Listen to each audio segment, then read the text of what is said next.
Hello, all, and welcome back to my channel.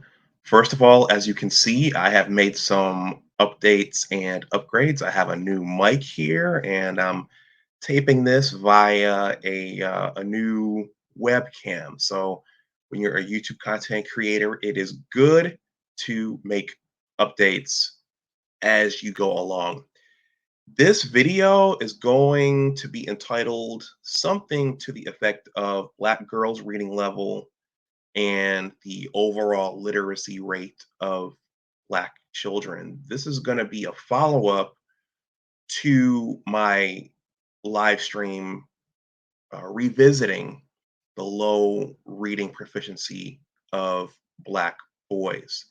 So, in my discussion with Coach Kelly Jones, Coach KJ, shout out to Coach KJ. If you haven't, please take a look at that. We went for a whole 2 hours, but I think that's the link or the upload or the offering just before this one. She's very knowledgeable, and we talked about a lot. And afterwards, she shared some statistics with me regarding the overall literacy level of Black children in the United States. But at the beginning of that live stream, on the theme of updates, I created a bit of a placeholder update. I'm sorry. I created a bit of a placeholder introduction. It's much shorter than the jazz one, and it's an excerpt. Well, I'll play it now, and it will serve as a nice segue into the body of this video.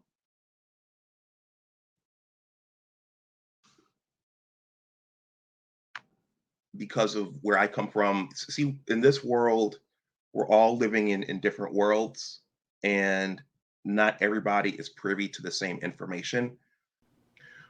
Well, gentlemen, thank you. Thank you for this second discussion on this controversial but important topic. Do either of you have any parting words? I do. And it's just thank you for having us. I really appreciate it. You ask questions in such a way that I don't know what your perspective is. I think as a host, that's exactly perfect. It's difficult, but you get more on the table from guests if you're not the story. And I really, really appreciate talking to you. All right, I appreciate that. Yes. Thank you, Anwar. Because of where I come from, see, in this world, we're all living in different worlds, and not everybody is privy to the same information. So different worlds, for me, that stands out. That means something. But the body of that, the first part was me, and then the body was the ending of my last discussion with James R. Harrigan and Dr. Anthony Davies from the Words and Numbers podcast. I would like to have them back. And at the end of that second interview, James paid me one of the greatest compliments that a host or an interviewer can get, which is that you ask questions in such a way that we don't know where you stand and you make it all about the guest. So going forward, I want to go towards more of a podcast interview format here about numerous topics. And I want to have numerous guests. And I want to turn this channel into a bit of an information center and a thought hub. And valuable information can come from anybody, regardless of their color, whether they're white, brown, yellow, purple, pink, whatever. Valuable information is valuable information. So back to living in different worlds and living in multiple worlds. One of the things that people aren't talking about, well, at least as I see it and in my travels, no one was really talking about the low, no one is really talking about in the mainstream media and social media, and even in my family circle, and I suspect a lot of other circles, no one's talking about the low literacy level of Black boys. So I thought that I would use my platform to bring that back to the forefront, especially with me being an aspiring author. Now, I've talked about my book on this channel. I'll talk about it some more, but it turns out nationally, Black boys are reading at a proficiency level of 10%, ballpark 10%.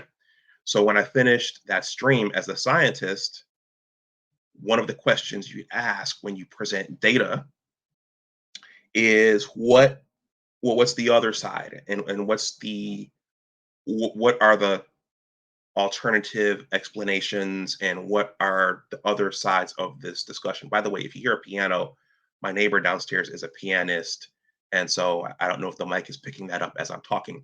So it occurred to me, what's the literacy level for Black girls?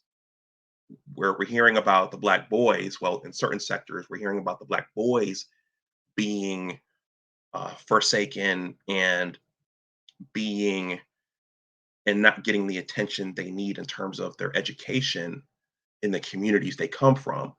What's the situation with Black girls? So I did a quick search and I found this article by Dr. Jawanza Kunjufu. He's done a lot of work in terms of education and the literacy of Black boys and girls over the years.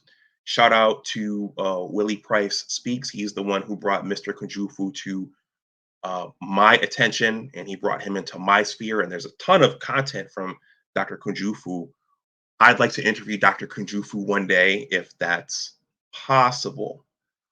But I found a piece here from him, and he gives a figure, a percentage on the literacy level of Black girls. I'm going to read this, and then I'm going to come back and show some data that Coach Kelly Jones shared with me, and then I'm going to wrap this up so it doesn't go too long. I have other things to do.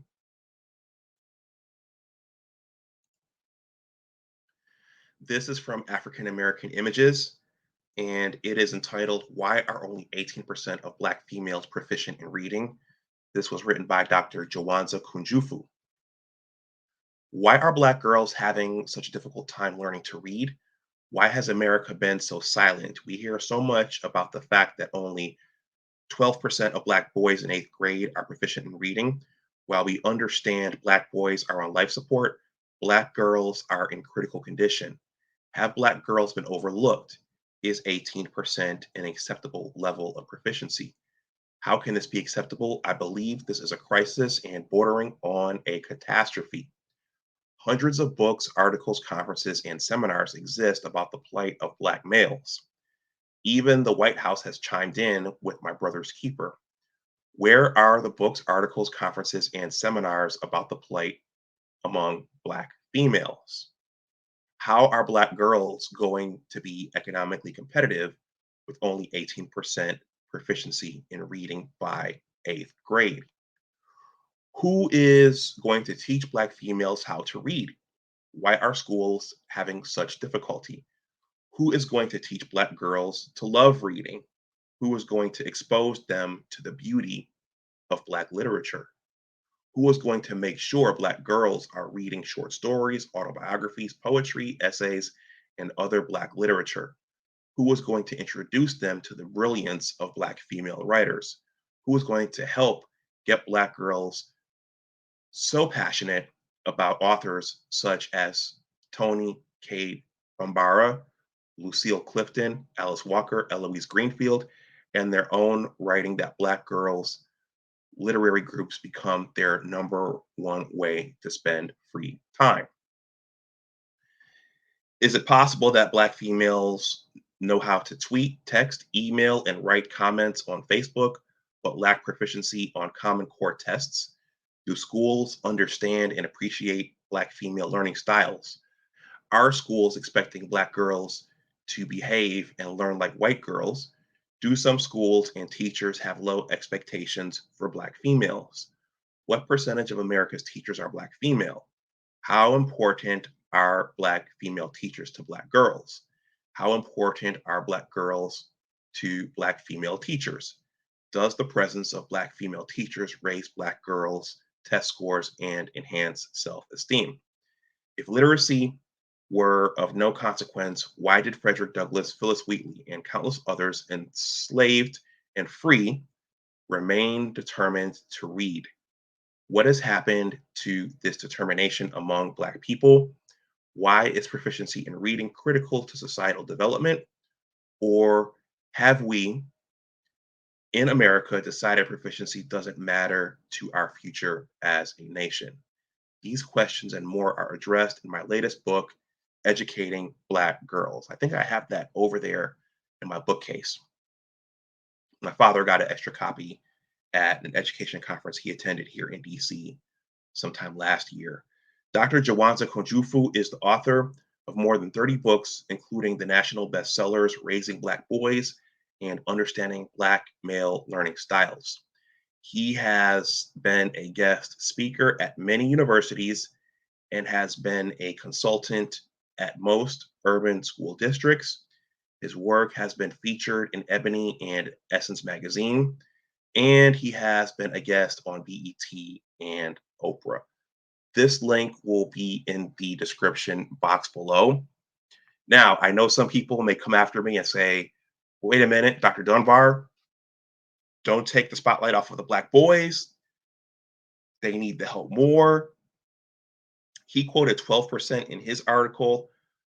The data I quoted in my live stream and the figure that I hear quite a bit is 10%. So, as a scientist, 10% and 18%, we consider that to be about double. 12% and 18%, that's a third more. But you're looking at about double. And many would argue, well, there's been Black Girls Rock, there's Black Girl Magic. I don't know if there's an official program for Black Girl Magic, but it's a saying, it's a slogan. There's the money given to there's the money given by Goldman Sachs and Google to Black women. So I think one of the big questions is still going to be what's being done for Black boys. I'll let everyone else debate that. But let me go now to the data that Coach Kelly Jones shared with me in the aftermath of our live stream from last week. So I'm going to share my screen here. And this shows the literacy rate across the different races and ethnic groups. And it's very, very interesting. And it corroborates, I think, what we're seeing with household incomes and who's actually winning in society in terms of income and wealth. This comes from the Kids Count Data Center. I'm going to leave the link in the description box as well. This is entitled Fourth Graders Who Scored Below Proficient Reading Level by Race and Ethnicity in the United States. So here, this table is showing the years 2005 to 2022. And if this is looking at the lack of proficiency, American Indians, they scored at 82% in 2022. Asians or Pacific Islanders scored at 45%. Black or African American children, they scored at 84%. So they were leading the charge just barely over American Indians in terms of illiteracy. Hispanic or Latinos, they're just behind both groups at 80%. And two or more races, I'm not sure what that designates, that's 63%. And then white children are at 59%.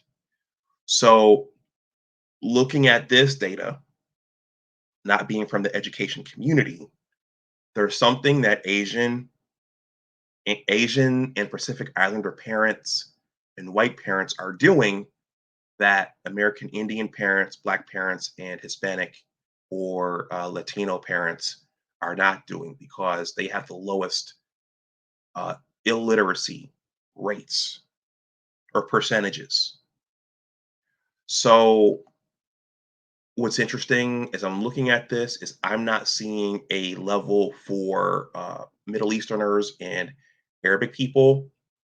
And once again, this is entitled Fourth Graders Who Scored Below Proficient Reading Level by Race and Ethnicity in the United States. So Uh, Once again, in summary, there's something that Asian or Pacific Islander parents and white parents are doing that uh, the parents of American Indians, Black parents, and Latino parents are not doing. Of course, there are kids in each of those communities that can read and who are literate and who are doing well, but there is a tremendous number of kids in those communities that, as you can see, uh, cannot read effectively at the fourth grade level. Now, going back to Black boys and Black girls, again, those numbers, as a scientist, 18% versus 10%, or 18% versus 12%, you're still looking at double or a third more for Black girls versus Black boys. But if you look at the overall percentage here, this is atrocious. This is not good. This is bad. So you can, as I'm looking at this, I'm going to stop my screen share. As I'm looking at this, I'm thinking we can maybe at this point we can go around and around and around in circles about whether or not Black boys or Black girls are doing better in reading. But it looks like both sides are not doing well.